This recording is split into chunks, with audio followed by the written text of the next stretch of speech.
Jazz gone from game. Jazz Chisholm was ejected in the seventh inning last night by plate umpire John Bacon for arguing after a called third strike on a full count pitch from Mason Montgomery of the New York Yankees. I mean, from the Tampa Bay Rays. It appeared low his fifth career ejection, and it was his first with the Yankees. Is it time for us to bring the ABS system back, like we tried in spring training? Well, enlighten me with this clip first. That's what I'm going to ask first. Just Yeah. let me see the clip. I want to see what happened. I'm not one of the lucky few who has MLB TV, so I didn't really get to see that. But maybe if I had T-Mobile, not plugging T-Mobile, but maybe if I had T-Mobile, I could definitely do that. But strike three. That one looked outside. Yeah, It's a that's pretty makeup low. call. Chisholm's down on strikes. Did you find that happens sometimes? Yeah, sometimes. You can't I don't even know if that's for that bad. I call think that's you just a missed good frame. before. I mean, Who's that behind the plate? there's no such thing about that. You missed the call, you don't make up for it, and there he goes. Who is that? You can't argue balls and strikes, and he was teetering It's not on Zunino that edge, and anymore. Boone was trying to break it up, but Bacon had enough. Who is that behind the dish? Let me find it. Ben Rortvedt. Or no, that's Danny Jansen late game. Yeah, Danny Danny Jansen. Might get fined too because he just tossed the helmet. And Danny slightly, but he Jansen tossed the helmet toward home never been plate. known to be a good defensive catcher either. He's always been bat first. I don't even think that's that bad of a call. I think that's close. It's a good frame. Danny Jansen is doing his job, getting that to look like a strike, confuse the umpire. We'll take But a quick does look that- at that one more time. Strike three. I don't even think that's that bad. Maybe it's a makeup. I'll be honest. I'll be I can completely see honest. It doesn't why look bad. he would get frustrated about it, though, for sure, because Chisholm is in a massive slump right now, or at least he has been for pretty much since the opening series, where it was just open season on the Brewers that day. But anyway, he's been really struggling. I can see why he's been frustrated, especially with a call like that. He thinks he's gonna, not strike out, and when the ump doesn't give him the call, and it didn't end up being the correct one, but you got to give credit to the catcher as well. I also thought that the frame job was incredible on that. He was just able to pull the glove up so quick, and it just snapped. And like you said, Sam, it just confused the umpire. And it's all in the forearm movement too. It's not even like flipping your wrist, right? You go think about if and when you played like little league or like pony leagues, travel leagues, whatever you played. If you played catcher, which I did for a few years, I played catcher full time for like 2-3 seasons. When you're playing catcher, the first thing your coaches teach you is to just move your wrist. That's wrong. It's forearm movement. That's what creates the frame. If I can back up just a little bit, instead of, so let's say this is middle, right? Pitch is coming low and I just flip my wrist. That's not going to get it done. You have to move your arm.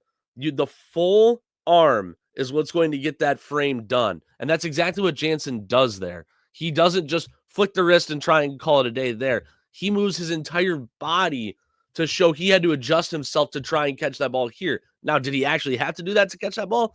No, he didn't. But that's the purpose of the frame, is to show like, oh, my whole body just shifted to catch this ball in the zone, even though it's like nowhere near remotely close to the zone. It's not even that bad of a call. It was actually fairly close of a pitch for Mason Montgomery.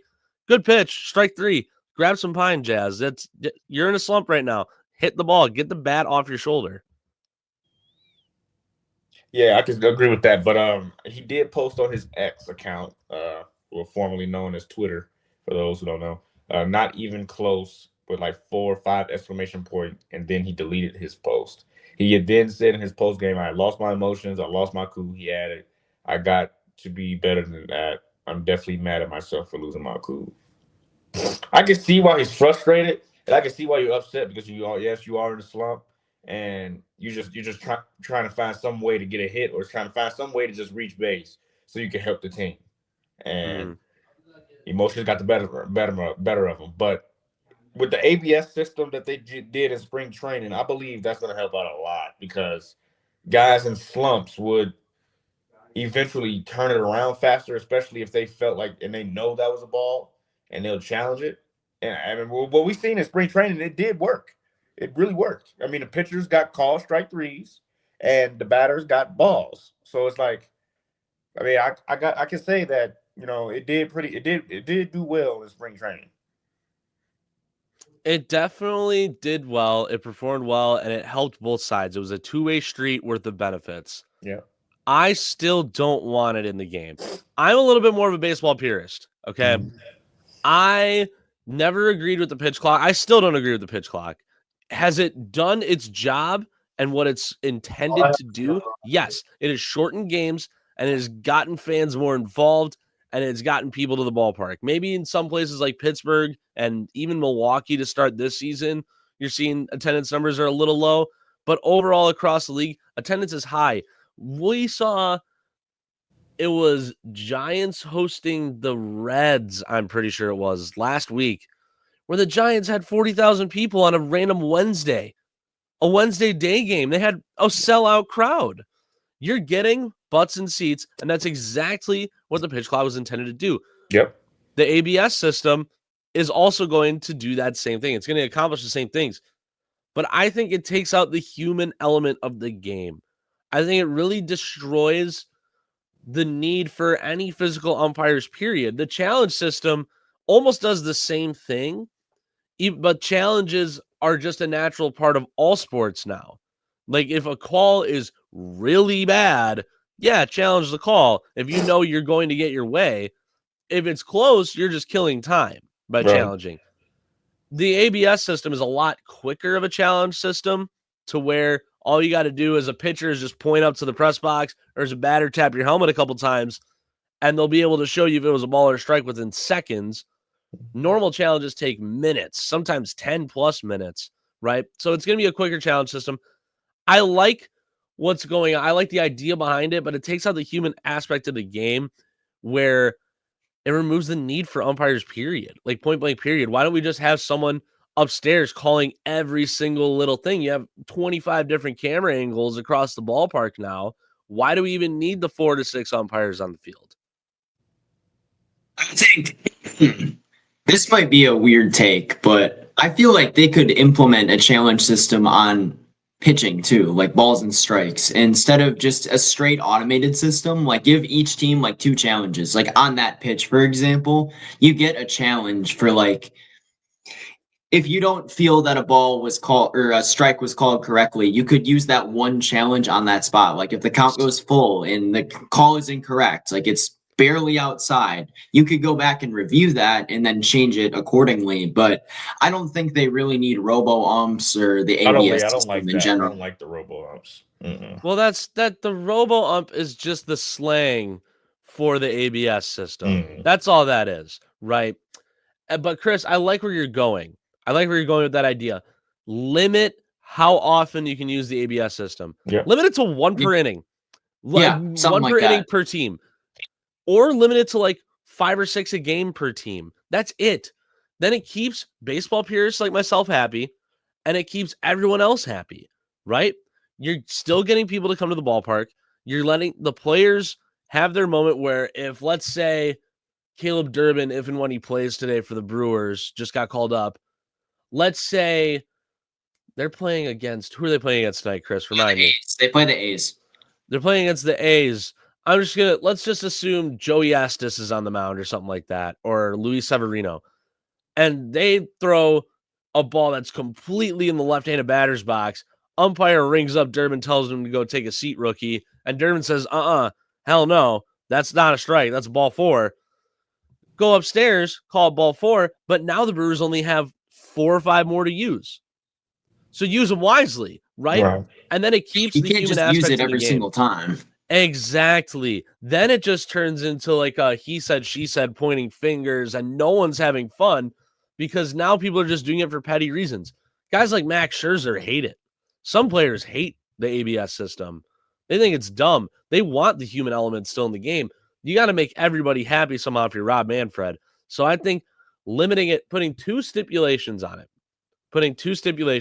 Chris, your idea of how many you can use, like 1 per inning, let's put that. Each team gets 1 ABS challenge per inning. And 2, each team gets 5 to 6 ABS challenges a game, including extra innings. If you use all of them and you go to the 10th, 11th, 12th inning, you got none. Sorry.